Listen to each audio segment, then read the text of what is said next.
Selamat datang di channel Media Catur Indonesia. Pada kesempatan ini kita akan membahas mengenai trik dan taktik bermain catur tingkat lanjutan windmill.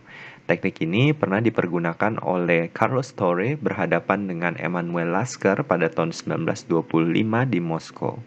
Kita akan langsung masuk ke bagian pembahasan.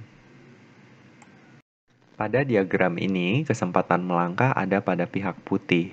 Di sini, kalau kita perhatikan posisi benteng putih di petak G3, itu posisinya sudah cukup bagus ya teman-teman. Karena kenapa? Karena dia terletak berhadapan dengan Raja Hitam di posisi G8. Namun kendala di sini adalah posisi gajah di petak G5 itu membendung jalannya benteng tadi.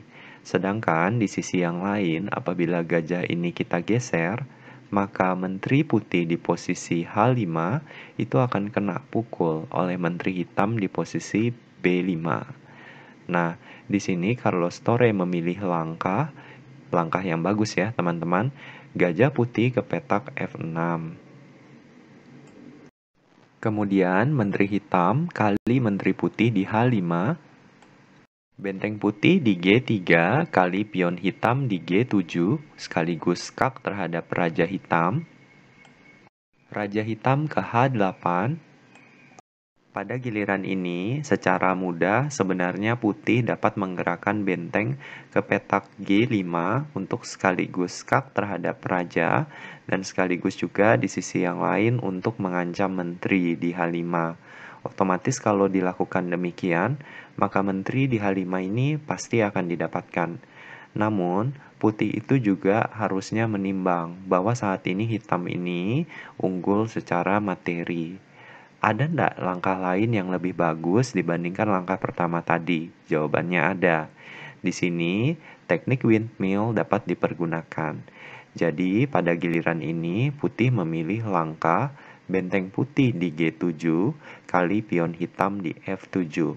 Sekaligus juga untuk skak terhadap raja hitam dengan menggunakan gajah. Raja hitam ke G8. Benteng putih ke petak G7, skak. Raja hitam ke H8. Benteng putih di G7 kali gajah hitam di B7. Raja hitam ke G8. Benteng putih di B7 ke petak G7, skak terhadap raja hitam. Raja hitam ke H8. Pada giliran ini, pihak putih dapat melakukan langkah benteng putih di petak G7 kali pion hitam di posisi A7 sekaligus skak terhadap raja hitam.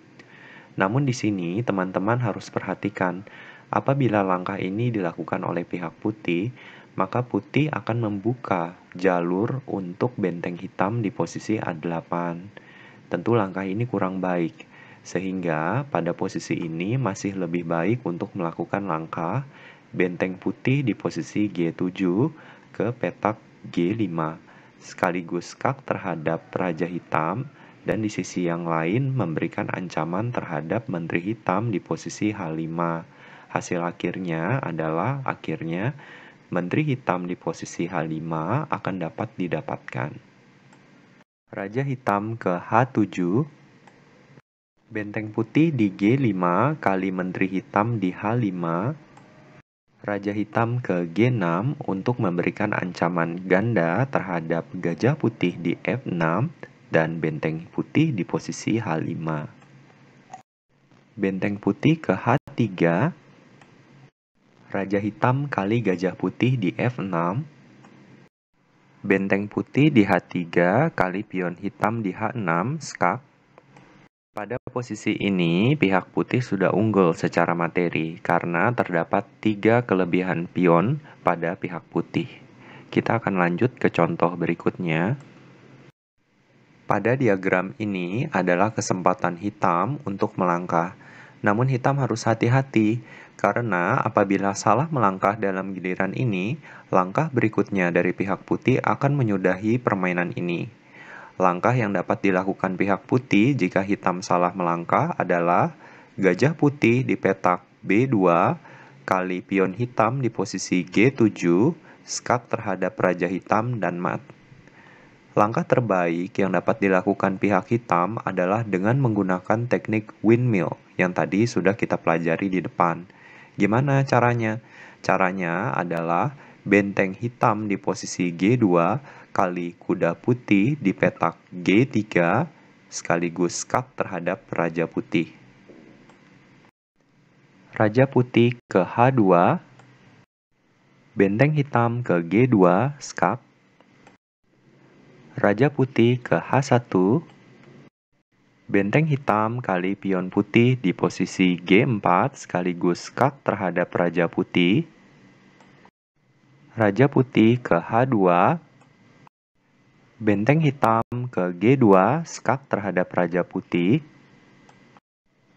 Raja Putih ke H1, benteng hitam kali pion putih di C2 sekaligus skak terhadap Raja Putih, Raja Putih ke G1, benteng hitam ke G2 skak terhadap Raja Putih, Raja Putih ke H1, benteng hitam kali Gajah Putih di B2 sekaligus skak terhadap Raja Putih, Raja Putih ke G1,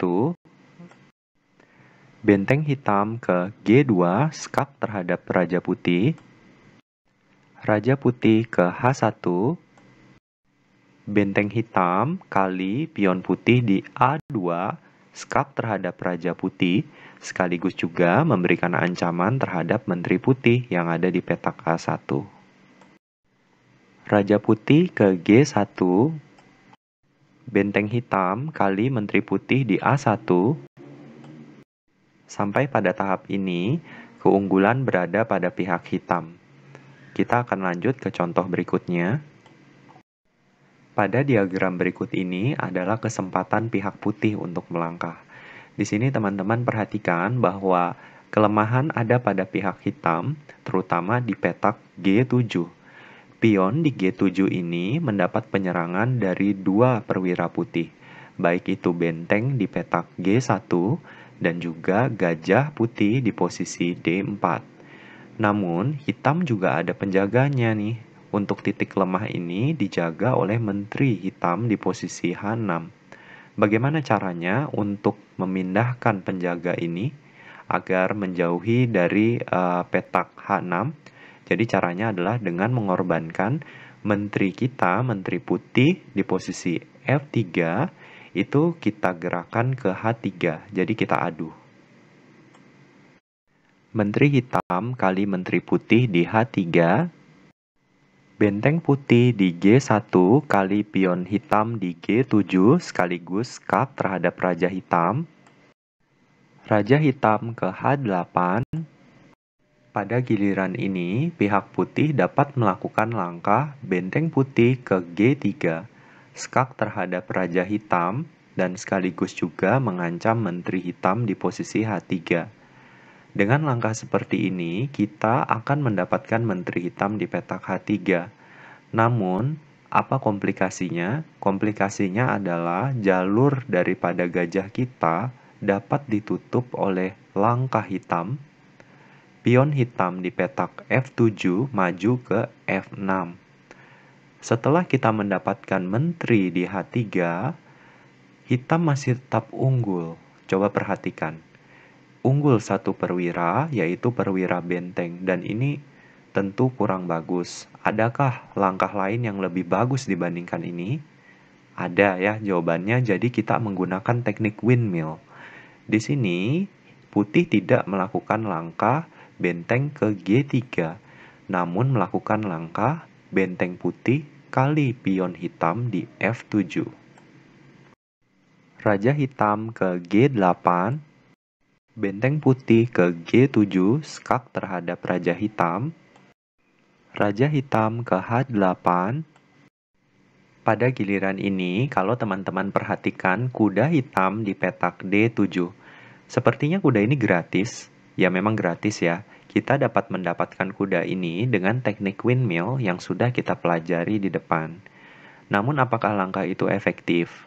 Adakah langkah lain yang lebih bagus? Ternyata ada jawabannya.